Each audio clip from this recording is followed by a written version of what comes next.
नमस्कार, प्रणाम, जोहार। मैं दीपक अपने YouTube चैनल DS24 स्टडी में आपका हार्दिक स्वागत करता हूँ। आज का क्लास चौथे नंबर का है। इससे पहले हम 3 वीडियो अपलोड कर चुके हैं। अगर आप नहीं देखे होंगे तो डिस्क्रिप्शन बॉक्स में लिंक दिया रहेगा, आप डायरेक्ट जाकर चेकआउट कर सकते हैं। ठीक है, चलिए फर्स्ट सवाल क्या है। 80 लीटर दूध और पानी का मिश्रण है। दूध और पानी का अनुपात दिया हुआ है 3:2 है। मिश्रण में और दूध कितना मिलाया जाए कि दूध पानी का दोगुना हो जाए।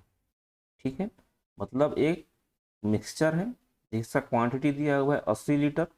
ठीक है, दूध और पानी का अनुपात इसमें दिया हुआ है मिक्सचर में कि कितना दूध है और कितना पानी है। ठीक है, उसके बाद बोला है कि उसमें दूध कितना और मिला दें कि दूध पानी का दोगुना हो जाए। दूध पानी का दोगुना हो जाए। ठीक है, क्या क्या है मिक्सचर में? तो मिक्सचर में है आपका मिल्क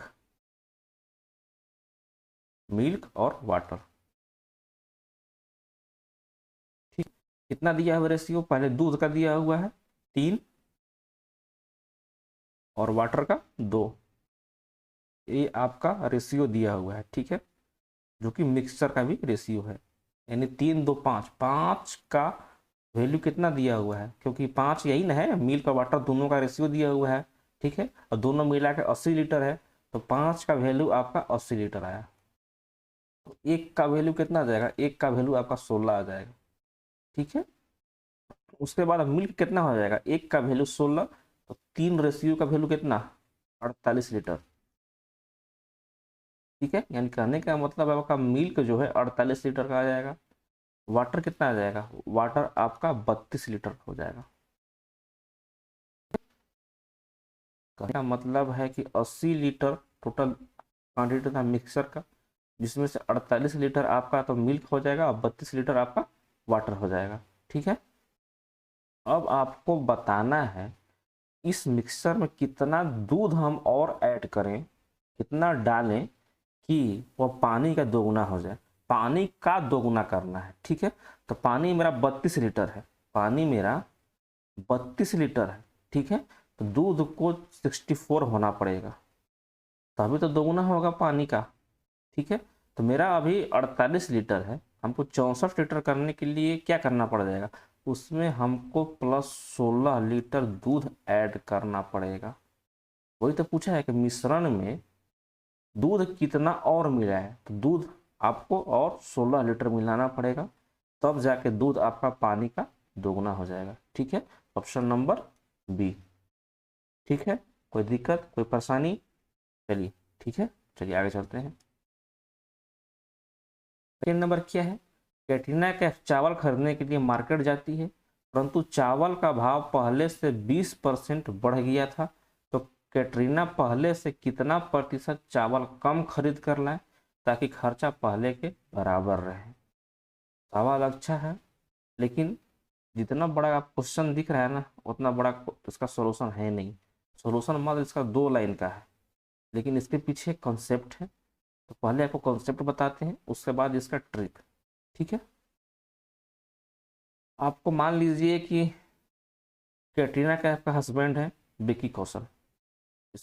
कैटरीना कैफ को बोले 500 रुपया तुम पैसा लो और जाके मार्केट से चावल लेके आओ। ठीक है, चावल का दाम पहले 40 रुपये पर केजी था, 40 रुपये पर केजी था। ठीक है, और अब 50 रुपये पर केजी हो जाता है, दाम उसका बढ़ जाता है चावल का। ठीक है, तो कैटरीना को पहले कितना चावल मिलता और अब कितना चावल मिलेगा? ठीक है, पहले आपको चावल मिलता 500 को 40 से डिवाइड कीजिए, कितना आएगा? 12.5 kg आएगा, 12 kg आएगा। ठीक है, ये पहले वाला कंडीशन है। अब कितना मिलेगा? 500 को 50 से डिवाइड कीजिए, कितना आएगा? 10 kg आएगा। आप देख रहे हैं यहाँ पे कुछ चीज़ कि प्राइस आपका बढ़ रहा है, ये आपका प्राइस है। ठीक है, तो आप देख रहे हैं कि कंजप्शन मतलब खपत में उसको चेंज आ रहा है। कितना आ रहा है? 2.5 kg खपत उसका कम करना पड़ जाएगा उसको, ताकि उसका खर्चा एक फिक्स रहे। मतलब 500 रुपये में वो खर्चा 2.5 kg अपना चावल कम लाएगी, तभी जाकर उसका खर्चा पूरा होगा। ठीक है, क्योंकि प्राइस बढ़ गया है। ठीक है, कहने का मतलब है कि प्राइस आपका अगर बढ़ेगा तो आपको अपना खपत में, अपना कंजप्शन में आपको कमी करना पड़ जाएगा। प्राइस बढ़ेगा, ठीक है, तो खपत को आपको कम करना पड़ेगा। अगर प्राइस आपका कम होगा तो आप अपना खपत को क्या कीजिए, बढ़ा दीजिए, बढ़ा दीजिए। खपत मतलब क्या, कंजप्शन। कंजप्शन बोलते हैं, इसको हम सी से डिनोट करेंगे। ठीक है, चलिए, यही आपका मेन फंडा समझने का यही है कि जब भी प्राइस फिक्स कर दे तो एक को बढ़ाइए, एक अपने घट जाएगा, दूसरा घटेगा, तीसरा बढ़ जाएगा। ठीक है, कहने का मतलब है प्राइस बढ़ेगा तो खपत आपको कम करना पड़ जाएगा। ठीक है, अगर प्राइस घट गया तो आप ज़्यादा खाइए, ज़्यादा माल लाइए। ठीक है, चलिए इसी कॉन्सेप्ट का यूज करेंगे, इसी का यूज करेंगे। चलिए ठीक है, डायरेक्ट क्वेश्चन पे आते हैं। अब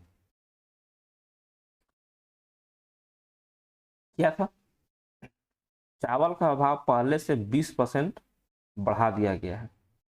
20% को आपको फ्रैक्शन में लिखना है, वो आपको अब पता होना चाहिए।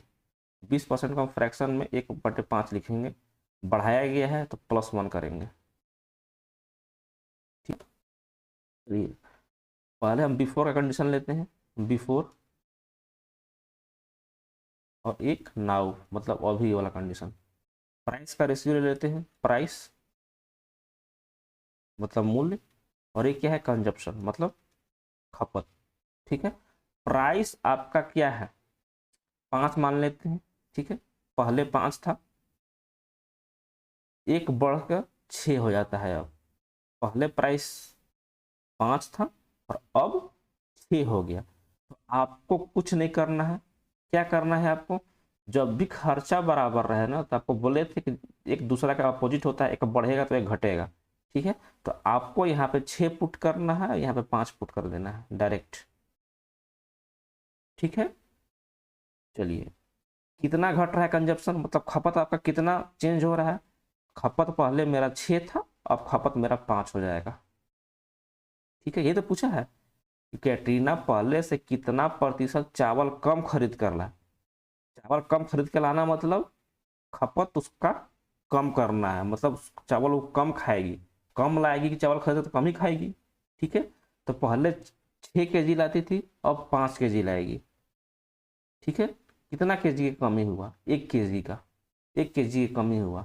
कहाँ से, 6 से, पहले 6 kg लाते थे, 6 से कमी हुआ, इसका परसेंटेज निकाल लीजिए, कितना आया, 16 सही 2/3% इसको लिखते हैं हम। ठीक है, आंसर कितना आया, ऑप्शन नंबर बी। क्या क्या दिया हुआ है, 11/13, 9/11, 3/4, और क्या है 5/7। आपको करना क्या है, कैंची मार गुना, क्या कैंची मार गुना, 11 को 11 से करना है गुना, और 13 को 9 से करना है। जो ऊपर में आएगा ना उसको ऊपर में ही लिखना है। जैसे यहाँ 121 आया तो 121 इसकी जगह पर लिखेंगे, 13 और 9 को गुना करेंगे तो 117 आएगा। अब बताइए कि दोनों में बड़ा कौन है, 121 बड़ा है, यानी ये आपका बड़ा हो जाएगा, ये आपका छोटा हो जाएगा। तो हमको छोटा ढूंढना है, इसीलिए हम इसको ले लेंगे, क्योंकि हमको छोटा ढूंढना है, इसलिए छोटा पे जाएगा, बड़ा क्यों ढूंढेंगे हम। ठीक है, अगर हमको बड़ा बोलता तो आप यहाँ से ढूंढते। अब इसको ले लिए, इसका कंपेरिजन हम इससे करेंगे। ठीक है, तो 9 × 4, 9 × 4 करेंगे तो कितना आएगा, 36 आएगा, तो 36 लिख लिए। ठीक है, और 11 × 3 करेंगे तो कितना आ गया, 33 आ गया। दोनों में बड़ा कौन, 36 या 33, तो 36 बड़ा, 33 छोटा, तो मेरा ये हो जाएगा, ये छोटा हो जाएगा। किससे छोटा होगा, इससे छोटा हो जाएगा, और इससे छोटा तो होगा ही, क्योंकि 11/13 से 9/11 छोटा है। ठीक है, इधर तो हमको करना ही नहीं है। अब इसका कंपेरिजन इससे करेंगे, ये दोनों से करेंगे, तो 7 × 3 करेंगे तो 21 आएगा, 4 × 5 करेंगे तो कितना आएगा, 20। दोनों में बड़ा कौन, 21, 20 छोटा, यानी टोटल मिला के 5/7 आपका सबसे छोटा टर्म है। ठीक है, तो इसको हम कैसे लिख सकते हैं, हम छोटा से बड़ा की तरफ कैसे देख सकते हैं? सबसे छोटा कौन सा है? 5/7। उससे बड़ा कौन सा है? 3/4। उससे बड़ा कौन सा है? 9/11। और उस सबसे बड़ा 11/13। इसमें देख रहे हैं आपको सबसे छोटा भी मिल गया, सबसे बड़ा भी मिल गया, और जो बीच का 2 टर्म है वो भी मिल गया। ठीक है, हमसे पूछा कौन सा था? सबसे छोटा। सबसे छोटा कौन सा है? 5/7। आपका ऑप्शन नंबर डी इसका करेक्ट आंसर होगा। ठीक है, चलिए आगे चलते हैं। क्या है क्वेश्चन? एक संख्या 7 से विभाजित करने पे 3 का शेषफल छोड़ती है, उसी संख्या के वर्ग को 7 से विभाजित होने पर शेषफल क्या आएगा? तो पहले इसमें आपको ट्रिक ही बता देते हैं, उसके बाद कॉन्सेप्ट बताते हैं। ठीक है, क्या करना है आपको? 7 से विभाजित करना है, उसके बाद 3 का शेषफल छोड़ना है। आप 7 को 3 से जोड़ दीजिए, आपको नंबर मिल जाएगा। ये कितना नंबर मिलेगा? 7 और 3 10 नंबर मिल गया। आपको नंबर मिल गया वो संख्या, उसी संख्या को वर्ग करना है। 10 का स्क्वायर कर दीजिए, वर्ग कीजिए, कितना आएगा? 100। और उसको 7 से विभाजित कर दीजिए, 7 से विभाजित कीजिए, जो आपका शेषफल आएगा वही आपका आंसर आएगा। 7 से विभाजित कीजिए 100 से, 7 से डिवाइड कीजिए 100 का, कितना आएगा? 14 बार में जाएगा, 98 आया, 2 बचा।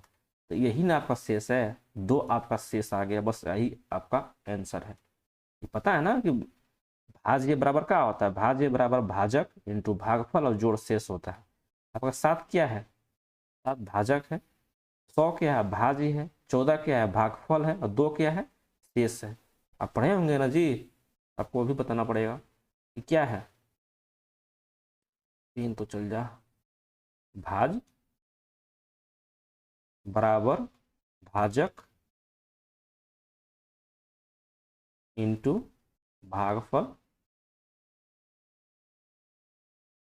जोड़ शेष। ठीक है, भाज्य कितना है? भाज्य कितना है? 100 है, भाज्य यही है 100। भाजक मतलब जिससे भाग देते हैं कितना है? 7 है। भागफल कितना आया? भागफल आपका 14 है, प्लस शेष कितना है? 2। 14 सत्तर 98 और 200 आ गया, दोनों तरफ से 100 100। ठीक है, तो ये आप तो बचपन में ही पढ़े होंगे। चलिए ठीक है, इसका कोई जरूरत भी नहीं था, आपको बता दिए एक अलग से। ठीक है, क्वेश्चन पे आते हैं। क्वेश्चन में क्या है आपका? इसका तो 2 आंसर आपको मालूम चल गया, लेकिन इसके पीछे कॉन्सेप्ट क्या है? कॉन्सेप्ट ये है कि आप 7 का मल्टीपल में आपको 3 जोड़ना पड़ेगा। 7 का मल्टीपल मतलब 7 का गुणज। 7 का गुणज कौन कौन सा है? 7 ले सकते हैं, 14 ले सकते हैं, 21 ले सकते हैं, 28 ले सकते हैं, आगे जो भी 35 42 सब ले सकते हैं। ठीक है, आपको करना ये है कि जो भी 7 का मल्टीपल है ना, उससे 3 ज्यादा लेना है। कितना ज्यादा लेना है? 3 ज्यादा ऐड करके लेना है, ताकि आपको शेषफल 3 मिल सके। ठीक है, हम यहाँ पे 7 से 3 ज्यादा 10 ले लेंगे, 14 से 3 ज्यादा 17 ले लेंगे, 21 से 3 ज्यादा है यहाँ पे हम 24 ले लेंगे। ठीक है, और आगे चलते जाएंगे। हम यहाँ 10 क्यों लिए हैं, 17 क्यों लिए हैं? ठीक है, इसलिए लिए हुए हैं कि हम 17 को 7 से अगर हम भाग करेंगे तो हमको 3 रिमाइंडर मिलेगा, यानी शेष मिलेगा। अगर 14 को हम 7 से भाग करते हैं तो यहाँ मेरा यहाँ शेषफल कुछ नहीं बचेगा, शेषफल मेरा 0 बचेगा, क्योंकि 14 कट जाएगा 7 से। 17 लिए हैं ताकि मेरा रिमाइंडर शेषफल 3 बचे। तो आपको तो हम 10 का स्क्वायर करके दिखा चुके हैं कि मेरा रिमाइंडर 2 आ गया है। अब 17 का करके दिखाते हैं आपको कि आएगा कि नहीं आएगा। 17 का स्क्वायर कितना होता है? 17 का स्क्वायर होता है 289। ठीक है, इसको आप 7 से डिवाइड करके देखिए, अगर आपका रिमाइंडर 2 आ गया यानी आपका कॉन्सेप्ट सही है, नहीं आया तो आपका कॉन्सेप्ट गलत है। ठीक है, आपका 2 आंसर यहाँ पे भी आएगा। 24 का स्क्वायर करके 576 का भी 7 से डिवाइड कीजिएगा ना, तब पर भी आपका रिमाइंडर 2 ही मिलेगा आपको। ठीक है, नहीं भी सब करके देख लीजिएगा। ठीक है, आपका रिमाइंडर 2 ही आएगा। ऐसा सवाल में हमको कैसे डील करना है, 7 और 3 को जोड़ना है, 10 आ गया, उसी का स्क्वायर करना है, 100 आ गया, और उस संख्या को 7 से विभाजित करना है।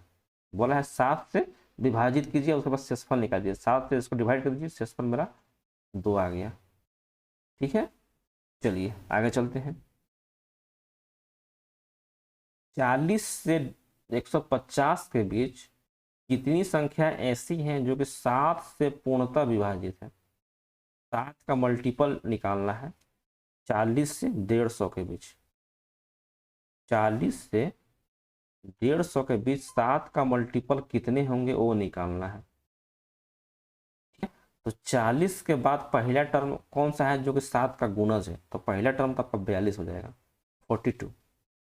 नेक्स्ट 49। अब आपको बताना है 150 से जस्ट पहले कौन है जो कि 7 का मल्टीपल में है। तो 20 इंटू 7 करेंगे तो 140 आएगा, और 21 इंटू 7 करेंगे तो 147 आ जाएगा, 147। ये लास्ट टर्म आ गया, ये मेरा लास्ट टर्म है 147, और ये मेरा फर्स्ट टर्म है। ठीक है, और आपको कॉमन डिफरेंस तो 7 7 है ये है। तो आपको पिछला क्लास में एक फार्मूला बताए थे हम, कौन सा, Tn equal to a plus n minus 1 into d. ठीक है, इसको थोड़ा सा और छोटा कर लेते हैं। अगर आपको एन निकालना है तो लास्ट टर्म लिखिए, फर्स्ट टर्म लिखिए, कॉमन डिफरेंस डी से डिवाइड कीजिए, +1 जोड़ दीजिए, बस +1 जोड़ दीजिए, बस इतना ही करना है आपको, फाइनल आंसर मिल जाएगा। ठीक है, पुट करके देख लीजिए। एन निकालना है आपको, फर्स्ट लास्ट टर्म क्या है 147, 147। फर्स्ट टर्म क्या है 42। कॉमन डिफरेंस कितना है, 7 7 का मल्टीपल में है तो 7, +1 जोड़ दीजिए इसमें। 147 में से 42 घटा देंगे, 105 बचेगा। 105 को 7 से डिवाइड कीजिएगा तो 15 सत्ते 105 होता है, यानी 15 से कट जाएगा, 15 बचा यहाँ पे। जो टर्म है इतना कितना बचा, ये 15 बचा। तो एन इक्वल टू 15 और 1 16, 16 आपको टोटल टर्म मिल जाएगा, जो कि 7 का मल्टीपल है 40 और 150 के बीच में, ऑप्शन नंबर बी। जो फर्स्ट या सेकंड क्लास था उसमें आपको बताए थे एक शॉर्ट ट्रिक, क्या था, जब भी ऐसा क्वेश्चन दे 40 से 150 के बीच में, ठीक है, बीच में दिया हुआ है, अगर बीच नहीं देता है तो 40 और 150 आप ले सकते थे, लेकिन बीच बोला है तो 41 से 149 तक। ठीक है, ये दोनों को आपको पहले माइनस कर दीजिए, 149 में से आप 41 माइनस कीजिए, कितना आएगा, 8 बचेगा, और ये 10 बचेगा। 7, 108 को 7 से डिवाइड कीजिए, एक बार में जाएगा, 7 बचा, 3 उतरा, 8 आया, 5 सत्ते 35, 5 बार में जाएगा, अभी भी नीचे 3 बचा हुआ है, पॉइंट दे के 0 कीजिएगा, 4 बार में जाएगा, 15.4 आ गया। ऑप्शन में देखिए 14 16 18 20, देख रहे हैं 15.4 है, तो 16 मार के आप निकल जाइएगा। अगर यहाँ पे ऑप्शन नज़दीक में होता तो आप नहीं कर सकते थे ऐसा मेथड। ठीक है, उसके लिए आपको प्रॉपर मेथड पता होना चाहिए, जो कि ए है। चलिए आगे चलते हैं। यहाँ से आपका स्टैटिक जीके का क्वेश्चन स्टार्ट होता है। क्या है, वेनेजुएला तथा कोलंबिया के घास के मैदान को क्या कहा जाता है। ठीक है, वेनेजुएला कहाँ पे है, सॉरी मैप लगाना मैं भूल गया। यहाँ पे देखिए आपका, एक बता देते हैं टेम्पोररी मैप से ही, यहाँ पे देखिए आपका नॉर्थ अमेरिका है, मैप में देखिएगा तो, विश्व का मैप में देखिएगा तो नीचे में आपका है साउथ अमेरिका, नीचे में साउथ अमेरिका। ठीक है, उसका बगल में है आपका नीचे में अफ्रीका, यहाँ पे आपका पड़ेगा ऑस्ट्रेलिया। ठीक है, इधर आपका एशिया हो जाएगा पूरा, इधर एशिया हो जाएगा, छोटू सा यूरोप। ठीक है, चलिए आपको बताना है वेनेजुएला तथा कोलंबिया। वेनेजुएला तथा कोलंबिया कहाँ है, साउथ अमेरिका में है। आपका वेनेजुएला यहाँ पे है, अब कोलंबिया आपका यहाँ पे है, साउथ अमेरिका का। ठीक है, तो यहाँ पे घास के मैदान को क्या कहते हैं वो आपको बताना है, ठीक है। तो वेनेजुएला कोलंबिया में घास के मैदान को लानोस कहा जाता है। क्या कहा जाता है? लानोस, ठीक है। यहाँ पे आपको लानोस कहा जाता है। जो अफ्रीका है, ये पूरा अफ्रीका है, यहाँ पे इसको सवाना कहते हैं। क्या कहते हैं? सवाना। अफ्रीका में क्या बोलते हैं? सवाना, ठीक है। डाउन्स क्या बोलते हैं? जहाँ पे बॉल ज़्यादा बाउंस होता है वहीं पे मैदान को डाउन्स कहते हैं। बाउंस क्रिकेट के बॉल में सबसे ज़्यादा कहाँ मिलता है?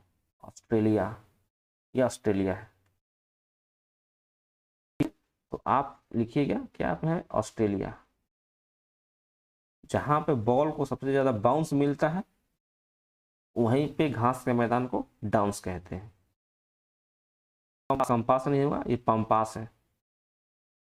क्या है? पंपास। पंपास कहाँ बोलते हैं? अर्जेंटीना। कहाँ बोलते हैं? अर्जेंटीना। अर्जेंटीना कहाँ पे है? अर्जेंटीना आपका ए है, ये अर्जेंटीना है, साउथ अमेरिका का पार्ट है। ये पूरा आपका देख ना, सबसे बड़ा है आपका ब्राज़ील, ये पूरा ब्राज़ील है, पूरा ब्राज़ील है, ठीक है। पंपास को क्या बोलते हैं? पंपास बोलते हैं अर्जेंटीना में, ये आपका अर्जेंटीना है, ठीक है। चलिए आगे चलते हैं, कुछ और घास का मैदान बता देते हैं जो कि हम लिख चुके हैं आज। क्या है? सवाना आपको बताया अफ्रीका में। डाउन्स क्या है? ऑस्ट्रेलिया में। बाउंस जहां मिले बॉलरों को वहीं आपका डाउन्स होगा। कहाँ? ऑस्ट्रेलिया में। लानोस आपको बता चुके हैं वेनेजुएला तथा कंबोडिया में। पंपास होगा, पंपास नहीं है, पंपास कहाँ पे? अर्जेंटीना में। वेल्ड, बॉलर जहां बैट्समैन को बोल्ड कर देते हैं ना, बोल्ड, वहीं आपका वेल्ड आता है, ठीक है। वेल्ड का घास का मैदान कहाँ पे? दक्षिण अफ्रीका में। दक्षिण अफ्रीका कहाँ है? पिछला स्लाइड में फिर से चलते हैं। दक्षिण अफ्रीका कहाँ है? ये आपका पूरा अफ्रीका है, दक्षिण अफ्रीका आपका ए है, ए वाला दक्षिण अफ्रीका है पूरा, ठीक है। तो यहाँ पे क्या बोलते हैं? यहाँ पे घास के मैदान को आपका वेल्ड बोलते हैं, वेल्ड, क्योंकि बॉलरों को यहाँ पे ज़्यादा क्या मिल, ज़्यादा बोल्ड कर देते हैं बैट्समैन। ट्रिक करने, ये सब याद करने रखने का ट्रिक है, ठीक है। चलिए स्टेपिस, स्टेपिस कहाँ बोला जाता है? यूरोप तथा एशिया में बोला जाता है, यूरोप तथा एशिया में। फिर से आते हैं बैक क्लास में। एशिया तथा यूरोप, ये एशिया था, यूरोप था, तो यहाँ पे आप स्टेपिज बोल सकते हैं। और एक चीज़ और याद रखिएगा, जो अमेरिका है यहाँ पे क्या घास के मैदान को बोला जाता है? प्रेयरीज। एग्जाम में बहुत बार पूछता भी है। प्रेयरीज घास का मैदान कहाँ पे है? नॉर्थ अमेरिका में। ये नॉर्थ अमेरिका है, ये साउथ अमेरिका है, ठीक है। प्रेयरीज कहाँ बोला जाता है? नॉर्थ अमेरिका में बोला जाता है, ठीक है। चलिए आगे चलते हैं। कांपूस कहाँ बोलते हैं? ब्राजील में, ठीक है। पटाना कहाँ बोलते हैं? श्रीलंका में, ठीक है। एक बार वीडियो को रोक के फिर से इसको देख लीजिए कहाँ क्या बोलते हैं, ठीक है। चलिए मैप अगर आपके पास है तो आपको समझने में और ज़्यादा आसानी होगी, इसीलिए आप इंडिया का मैप और वर्ल्ड का मैप साथ में लेकर बैठे, ताकि आपको कुछ भी चीज़ें हम बताएं तो डायरेक्ट आप उस कंट्री से डायरेक्ट रिलेट कर सकें, ठीक है। चलिए अब आपको सूर्य से ग्रहों का क्रम बताना है। एक है दूरी के अनुसार और एक है आकार के अनुसार। किसका आकार बड़ा है और किसका छोटा है, ठीक है। तो आपको पहले दूरी के अनुसार बताना है। तो उसके लिए ट्रिक है कि माई very elegant mother just show us 9 planet. तो आपका जो नौवां जो था ना, क्या बोलते हैं, नौवां जो ग्रह था प्लूटो, प्लूटो तो हटा दिया गया है, उसको डॉर्फ प्लैनेट में कर दिया है, उसको बौना ग्रह में शामिल कर दिया गया है। कब हटाया गया था? एग्जाम में पूछता है कि प्लूटो को बौना ग्रह में कब शामिल किया गया है, मतलब dwarf planet, DRAWF, dwarf planet में कब शामिल किया गया था? तो 2006 में शामिल कर दिया गया था, ठीक है। उसको 2006 में इसको शामिल कर दिया था बौना ग्रह में, ठीक है। टोटल मिला के अब कितने हैं? 8 ही बचे हुए हैं, ठीक है। ये आपका दूरी के अनुसार है। ये आपका मान लीजिए कि सन है, तो पहले कौन आएगा, उसके बाद कौन आएगा, उसके बाद कौन सा, ऐसे ऐसे करके आपका दूरी के अनुसार बताया गया है, ठीक है। ये आपका क्या है, एक रिंग है, इसी रिंग में सब कोई अपना अपना ग्रह अपना अपना रिंग में चक्कर लगाते रहता है सूर्य के चारों बगल। ठीक है, तो आपको दूरी के अनुसार बताना है, तो इसको आपको ध्यान में रखना है। अगर आपको ग्रह का नाम याद नहीं हो रहा है ना, तो आप इस ट्रिक को अपना सकते हैं। ये ट्रिक तब तक वैलिड है जब तक आपको नाम याद नहीं हो रहा है हर एक ग्रह का। ठीक है, अगर आप नए हैं ना, तो आपको बता रहे हैं कि आपको ट्रिक ही काम आएगा। अगर आपको सब चीज़ याद आ जाएंगे तो इस ट्रिक का कोई वैल्यू नहीं है, ये ट्रिक यूज ही नहीं है। हम लोग स्टार्टिंग में ट्रिक के मेथड से ही याद किए थे, बाद में जब हमको उन लोगों का नाम याद हो गया तो इस ट्रिक हम लोग भूल ही गए थे, लेकिन आपको बताने के लिए फिर से इसका यूज करना पड़ रहा है। ठीक है, हम लोग भी स्टार्टिंग में यूज करते थे कि हम लोग का नाम याद नहीं था, एग्जाम हॉल में जाते थे भूल जाते थे कौन किधर है, इसीलिए हम लोग ट्रिक से ही अपनाते थे। ठीक, तो आपको पहला अक्षर ढूंढना है माई वेरी एलिगेंट मदर का। माई very elegant mother just show us 9। Planet planet तक हटा दीजिए, प्लूटो हटा दीजिए, 9 तक याद रखिए। ठीक है, तो 3 बार बोलिए, my very elegant mother just show us 9। M का मतलब क्या है, मरकरी। वेरी का मतलब क्या है, भी ले लीजिए यहाँ से, Venus, Earth, Mars, Jupiter, Saturn, Uranus और एक नेपच्यून। हिंदी में क्या है, बुध, शुक्र, पृथ्वी, मंगल, बृहस्पति, शनि, अरुण, वरुण। ठीक है, चलिए इसको हम हिंदी में लिख भी चुके हैं, वहां पर देख लीजिए आप।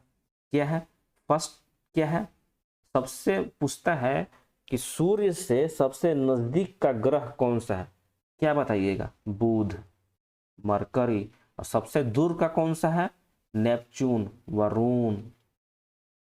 ठीक है, पूछता है कि पृथ्वी का बहन किसको बोलते हैं, किसको बोलते हैं, शुक्र को बोलते हैं।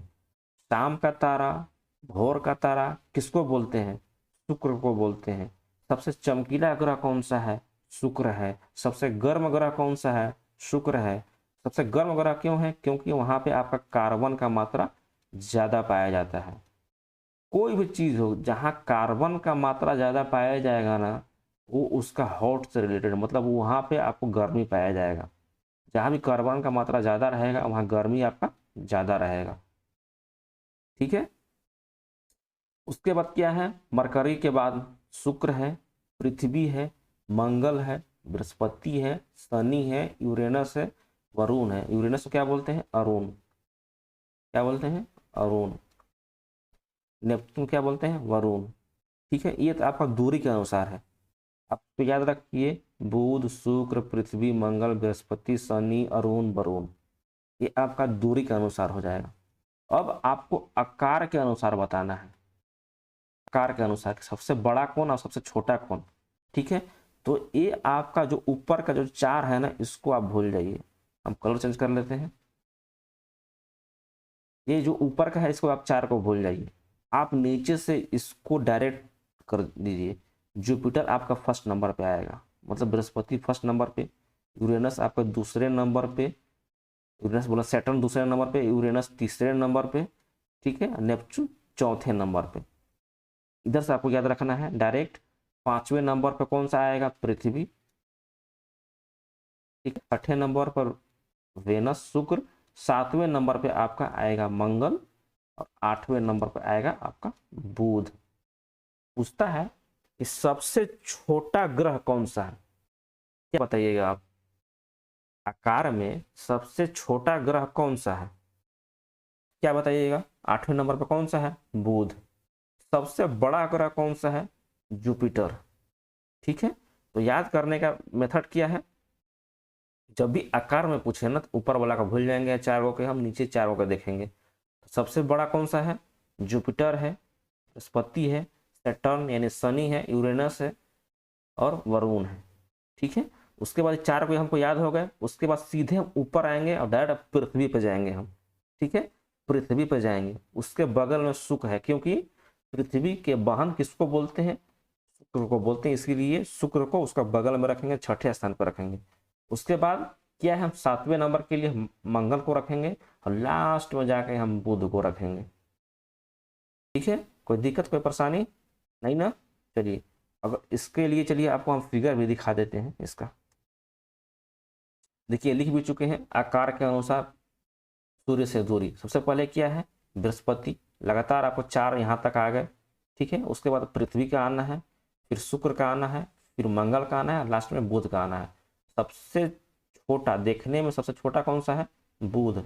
सबसे बड़ा कौन है, जुपिटर। आपको ये ध्यान में रखना है। 2 सवाल आप यहाँ से बन गए कि सबसे बड़ा, आकार में सबसे बड़ा ग्रह कौन सा है, बृहस्पति है। सबसे छोटा कौन सा है, बुध है। अगर पूछेगा कि सूर्य से सबसे नजदीक का ग्रह कौन सा है, तो क्या बताइएगा, सबसे नजदीक का ग्रह हो गया आपका बुध, ठीक है। सूर्य से सबसे दूर का ग्रह कौन सा है, सबसे दूर का ग्रह कौन सा है, तो आपको नेपच्यून। 4 सवाल आपको यहां से बन गए, ठीक है। 4 सवाल आपको इसको याद रखिएगा, यही पूछेगा आपसे, ठीक है। चलिए कुछ फिगर देख लेते हैं। ये आपका है सूर्य से दूरी के अनुसार, सूर्य से, इस सूर्य है, इससे दूरी के अनुसार देखिए लगाया गया है सभी को। क्या है, Mercury, Venus, Earth, Mars, Jupiter, Saturn, Uranus, Neptune. क्या मेरा ट्रिक था, my, very, elegant, mother, just, so, us, 9। ये मेरा ट्रिक था। अगर आपको नाम याद नहीं हो रहे हैं तो आप ट्रिक पे जाइए। अगर आपको नाम याद हो गए तो ट्रिक का कोई मतलब ही नहीं रहा, ठीक है। बुध आएगा, उसके बाद शुक्र आएगा, उसके बाद पृथ्वी आएगा, फिर मंगल आएगा, फिर बृहस्पति आएगा, फिर शनि आएगा, फिर अरुण आएगा, फिर वरुण आएगा, ठीक है। ये तो सूर्य से दूरी के अनुसार हो गए। सूर्य यहाँ पे था तो सबसे नजदीक कौन सा हो गया आपका, मरकरी। सबसे नजदीक में मरकरी। 1 सवाल बन गए। पूछता है कि सबसे दूर का ग्रह कौन सा है पृथ्वी से, नेपच्यून, वरुण, ठीक है। चलिए आगे चलते हैं। अब पूछता है कि सबसे बड़ा ग्रह कौन सा है। सबसे बड़ा ग्रह जुपिटर। सबसे छोटा ग्रह कौन सा, मरकरी, ठीक है। सबसे बड़ा ग्रह कौन सा, जुपिटर। सबसे छोटा कौन सा, मरकरी, ठीक है। देखिए जुपिटर, सैटर्न, नेपच्यून, यूरेनस, यहाँ तक तो आपका सीरीज में ही जो पीछे देखे तो वही है। उसके बाद अर्थ आएगा, फिर वेनस मतलब शुक्र आएगा, फिर मंगल आएगा, फिर बुध आएगा, ठीक है। इसको आप याद रख लीजिए, दूरी के अनुसार, सूर्य से दूरी के अनुसार, ठीक, और आकार के अनुसार। 2 चीज आपको याद रखना है, दूरी के अनुसार भी और आकार के अनुसार भी। दूरी के अनुसार सबसे दूर का ग्रह कौन सा है, सूर्य से दूरी के अनुसार सबसे दूर का ग्रह कौन सा है, वरुण, नेपच्यून, ठीक है। सबसे नजदीक का ग्रह कौन सा है, बुध, मरकरी। आकार के अनुसार सबसे बड़ा ग्रह कौन सा है, जुपिटर, और सबसे छोटा ग्रह कौन सा है, बुध, मरकरी, ठीक है। आपको 4 चीज तो दिमाग में घुसा लेने हैं डायरेक्ट एकदम, ठीक है। चलिए आगे चलते हैं। क्या है नेक्स्ट सवाल, डायनामाइट के आविष्कारक बताना है कौन से थे। पिछले क्लास में भी आपको बताया था कि डायनामाइट के आविष्कारक कौन थे। डायनामाइट के आविष्कारक थे अल्फ्रेड नोबेल। अल्फ्रेड नोबेल कौन, क्या थे, साइंटिस्ट थे। कहाँ के थे, स्वीडन के थे, ठीक है। इन्हीं के नाम पे नोबेल प्राइज दिया जाता है। क्या दिया जाता है, नोबेल प्राइज। कब से दिया जाता है नोबेल प्राइज, पिछला क्लास में बताए थे आपको, 1901 से, ठीक है। पिछला क्लास में एक और चीज बताए थे कि पहला भारतीय जिसको नोबेल प्राइज मिला था कौन थे, तो 1913 में रविंद्रनाथ टैगोर को मिला था। कौन से क्षेत्र में, लिटरेसी में, साहित्य के क्षेत्र में मिला था। कौन से बुक के लिए, गीतांजलि के लिए। पूछता है एग्जाम में, बार बार इसको इसीलिए हम बता रहे हैं ताकि आपका दिमाग में घुस जाए, ठीक है। गीतांजलि पुस्तक के लिए रविंद्रनाथ टैगोर को 1913 में साहित्य के क्षेत्र में नोबेल प्राइज मिला था। नोबेल प्राइज कितने एरिया में मिलता है, 6 एरिया में मिलता है, ठीक है। किसमें, फिजिक्स हो गया, केमिस्ट्री हो गया, मेडिसिन हो जाएगा मतलब चिकित्सा हो जाएगा, ठीक है। और क्या है, इकोनॉमिक्स के एरिया में मिलता है, इकोनॉमिक्स। पीस के एरिया में मिलता है, शांति के एरिया में। और एक और बच गया, क्या पीस बच गया, हाँ एक और बच गया, लिटरेसी मतलब साहित्य, साहित्य के क्षेत्र में मिलता है, ठीक है। विलियम हार्वे दिया हुआ है, विलियम हार्वे। हार्वे से आप याद रखिएगा हल, क्या चीज? हल। जब हल चलता होगा देखते होंगे खेत में, तो एक सोता बन जाता है। मान लीजिए कि उसी सोता में खून बह रहा है। इमेजिन कीजिए, इमेजिन। ठीक है, आपको ट्रिक अपनाना है ना, तो आपको इमेजिन पर ज्यादा ध्यान रखना पड़ेगा। हार्वे से एक याद रखिएगा, हल। हल चलता है तो मान लीजिए कि सोता बन जाता है, उसी सोता में खून बह रहा है मान लीजिए। ठीक है, तो विलियम हार्वे किससे रिलेटेड है? ब्लड सर्कुलेशन से, मतलब रक्त परिसंचरण तंत्र से। मान लीजिए इस तोता बह रहा है, उसी में से खून जा रहा है, तो रक्त परिसंचरण तंत्र से विलियम हार्वे रिलेटेड है, संबंधित है।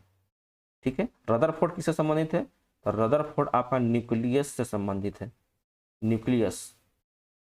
ठीक है, कोई भी एटम का न्यूक्लियस होता है ना, उससे संबंधित है। इसको हिंदी में क्या बोलते हैं? नाभिक।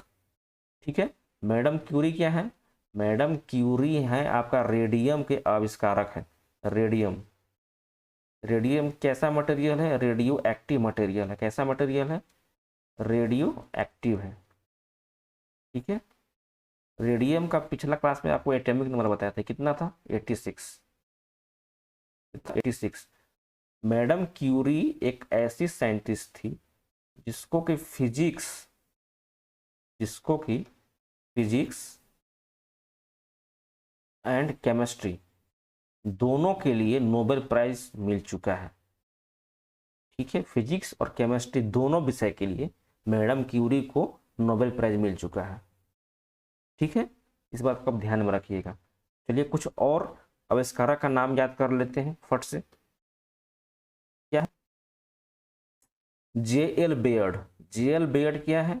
टेलीविजन का आविष्कारक थे। टीवी जो हम देखते हैं ना, याद रख लीजिएगा, जे एल बेयर्ड टेलीविजन का आविष्कारक थे। आप ट्रिक अपना लीजिए, जैसे भी आपको याद करना है ट्रिक अपनाते रहिए। अगर ट्रिक मैं बता दें तो वीडियो बहुत लंबा हो जाएगा। ठीक है, ग्राहम बेल। ग्राहम बेल किसका आविष्कारक थे? टेलीफोन।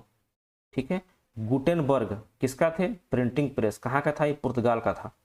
ठीक है, प्रिंटिंग प्रेस इसी ने लाया था। डाल्टन जी। डाल्टन जी क्या है? परमाणु सिद्धांत। एटॉमिक थ्योरी किसने दिया था? डाल्टन जी ने दिया था।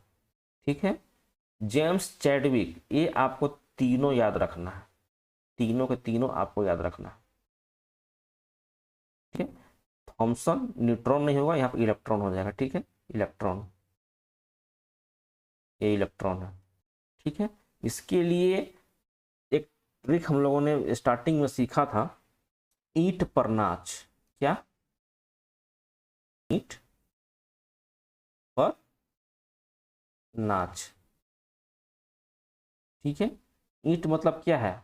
ये इलेक्ट्रॉन है। इलेक्ट्रॉन का मतलब क्या है? टॉमसन या थॉमसन, उसे याद रखिएगा। देखिए इलेक्ट्रॉन है जे जे थॉमसन। ठीक है, ईंट पर नाच।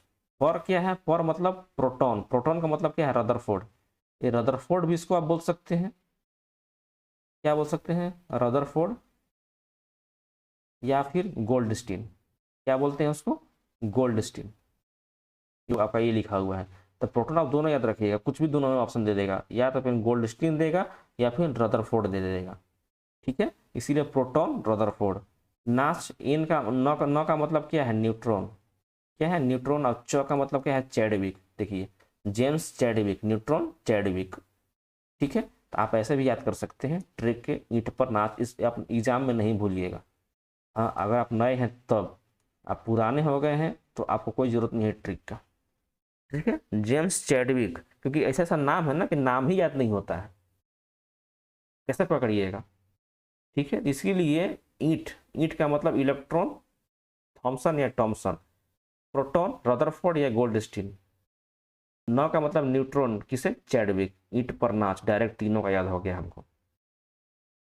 ठीक है, टोरिस शेले किसका आविष्कारक थे? द बैरोमीटर का। ठीक है, जिससे हम क्या बोलते हैं? प्रेशर मेजरमेंट करते हैं। ठीक है, आइंस्टीन जी आ गए। ये क्या है? सापेक्षता का सिद्धांत, रिलेटिव थ्योरी ऑफ रिलेटिविटी, इनसे संबंधित है। E equal to M C S का जो फॉर्मूला दिए थे ना, ये आइंस्टीन ने ही दिया था। थ्योरी ऑफ रिलेटिविटी बोलते हैं, सापेक्षता का सिद्धांत बोलते हैं।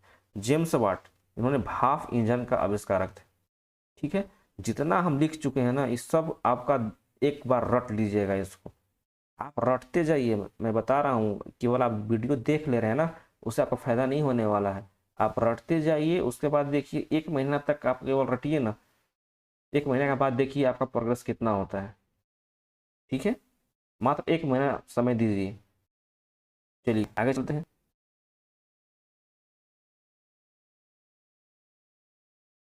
क्या है, समस्त ब्रह्मांड के अध्ययन को क्या कहा जाता है? समस्त ब्रह्मांड के अध्ययन को क्या कहा जाता है? तो कॉस्मोलॉजी बोलते हैं। लॉजी मतलब क्या होता है? लॉजी का मतलब होता है अध्ययन। इंग्लिश में क्या बोलते हैं उसको? स्टडी बोलते हैं, स्टडी। ठीक है, चलिए अब कल्चर। कल्चर का मतलब है उत्पादन से होता है। कल्चर का मतलब क्या होता है? उत्पादन। ठीक है, और लॉजी का मतलब होता है अध्ययन। तो सेरिकल्चर का मतलब होता है रेशम उत्पादन से। किससे? रेशम उत्पादन से होता है सेरिकल्चर। एपीकल्चर क्या होता है? मधुमक्खी पालन। क्या है? मधुमक्खी पालन। ठीक है, पीसी कल्चर क्या होता है? मछली पालन से। पीसी कल्चर क्या होता है? मछली पालन से। ठीक है, याद करते जाइए। कॉस्मोलॉजी, पूरे ब्रह्मांड का अध्ययन को कॉस्मोलॉजी बोला जाता है। सेरिकल्चर किससे है? रेशम उत्पादन से संबंधित है। एपीकल्चर क्या है? मधुमक्खी पालन से है। पीसी कल्चर क्या है? मछली पालन से है। कुछ और नाम देख लेते हैं। एंटोमोलॉजी। एंटेमोलॉजी, कीटों का अध्ययन को क्या बोलते हैं? एंटेमोलॉजी। हॉर्टिकल्चर क्या है? कल्चर का मतलब क्या होता है? खेती या उत्पादन। क्या होता है? पेन चल जा। क्या है? कल्चर का मतलब खेती या उत्पादन। यहाँ पे अध्ययन नहीं होगा, यहाँ पे क्या होगा? उत्पादन होगा। ठीक है, चलिए। हॉर्टिकल्चर क्या है? जो फूल वाले पौधे हैं ना, उनका उत्पादन से संबंधित है या उनका खेती से संबंधित है। माइकोलॉजी। माइकोलॉजी कवकों का अध्ययन। एक और याद रखिए आप, फाइकोलॉजी। क्या चीज? फाइकोलॉजी। माइकोलॉजी मतलब कवक का अध्ययन, अब फाइकोलॉजी मतलब शैवाल का अध्ययन, एलगी इसको इंग्लिश में बोलते हैं। ठीक है, माइकोलॉजी कवक का अध्ययन, फाइकोलॉजी शैवाल का अध्ययन। एक साथ याद कीजिए, माइकोलॉजी और फाइकोलॉजी। फाइकोलॉजी शैवाल से, माइकोलॉजी कवक से। जेनेटिक्स, जेनेटिक बोलते हैं वंशानुगत का अध्ययन। ठीक है, नेफ्रोलॉजी किडनी का अध्ययन। न्यूरोलॉजी मस्तिष्क का अध्ययन। आप बड़े बड़े हॉस्पिटल में जाइएगा तो आपको वहाँ मिलेगा नेफ्रोलॉजिस्ट है, न्यूरोलॉजिस्ट है। ठीक है, जिसको नहीं पता जाएगा वो क्या करेगा? कुछ नहीं करने पाएगा कि होता क्या है। तो नेफ्रोलॉजिस्ट उसको बोलते हैं जो किडनी का स्टडी करता है, उसको हम क्या बोलते हैं? नेफ्रोलॉजी या नेफ्रोलॉजिस्ट बोलते हैं उसको। न्यूरोलॉजिस्ट किसको है? जो कि मस्तिष्क रोगों का ध्यान रखता है। मस्तिष्क रोगों का जो डॉक्टर होता है उसको न्यूरोलॉजिस्ट बोलते हैं। ठीक है, न्यूरोलॉजिस्ट, नेफ्रोलॉजिस्ट। ठीक है, पोमोलॉजी, फल का अध्ययन को क्या बोलते हैं? पोमोलॉजी। हिस्टोलॉजी क्या है? ऊतकों का अध्ययन, टिश्यू जो होता है ना, टिश्यू का स्टडी करते हैं उसको हिस्टोलॉजी बोलते हैं। विटिकल्चर क्या है? अंगूर उत्पादन से संबंधित है, ये एग्जाम में पूछता है। विटिकल्चर अंगूर उत्पादन से संबंधित है। साइटोलॉजी, ये भी इंपॉर्टेंट है। कोशिकाओं का अध्ययन, सब इंपॉर्टेंट है जितना आपको। ऐसे तो बहुत सारा है, बहुत सारा है, लेकिन उसमें से मेन जो एग्जाम में पूछता है ना, जो जो अब हमको मिला है वो हम सब यहाँ छाप दिए हैं। ठीक है, साइटोलॉजी क्या है? कोशिका का अध्ययन साइटोलॉजी कहलाता है। और हिस्टोलॉजी ऊतकों का अध्ययन कहलाता है।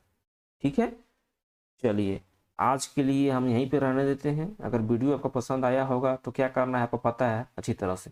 ठीक है, वो करके ही जाइएगा और चैनल सब्सक्राइब जरूर कीजिएगा। ठीक है, चलिए, जय हिंद, जय भारत।